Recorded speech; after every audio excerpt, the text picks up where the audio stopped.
இன்னைக்கு உலக தாய்மொழி தினம். இந்த தினம் கொண்டாடப்படுவதற்கு பின்னாடி ஒரு கசப்பான வரலாறு இருக்கு. இன்னைக்கு பங்களாதேஷுங்கிற தனி நாடுங்கிறது இருக்கு. ஆனால் 1948 அது பாகிஸ்தானுக்கு அங்கமாக இருந்த ஒரு இடம். பாகிஸ்தான் ஏகப்பட்ட நெருக்கடிகளை தங்கள் மேலே செலுத்துறாங்கன்னு பெங்காலிகள் கோவத்தில் இருந்தாங்க. அந்த கோபம் உச்சத்துக்கு போனது மொழி போரால்.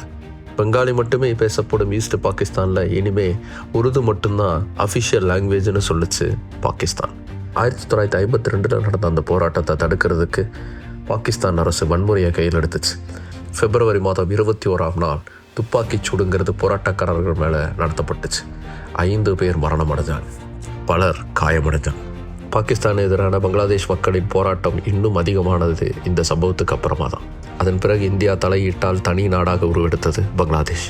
தங்களுடைய மொழிக்காக உயிர் தியாகம் பண்ணவர்களுக்காக ஒரு தனி நினைவிடத்தையே அமைச்சாங்க. அது மட்டும் இல்லாமல் யுனெஸ்கோவுக்கு 1999 பிப்ரவரி 21 உலக தாய்மொழி தினமாக அறிவிக்கணும்னு கோரிக்கை வச்சாங்க. யுனெஸ்கோவும் அதை ஏற்றுக்கொண்டு பிப்ரவரி 21 என்பதை உலக தாய்மொழி தினமாக அறிவிச்சது. உலகம் முழுக்க பேசப்படும் மொழிகள் அழிந்திராமல் பாதுகாக்கிறதுக்கான ஒரு முயற்சியாக இது இன்னைக்கும் முன்னெடுக்கப்படுது. இந்த முக்கியமான நாளில் நம்மளுடைய தாய்மொழியான தமிழ் மொழியை போற்றி பாடுவோம், பெருமையாக கொண்டாடுவோம்.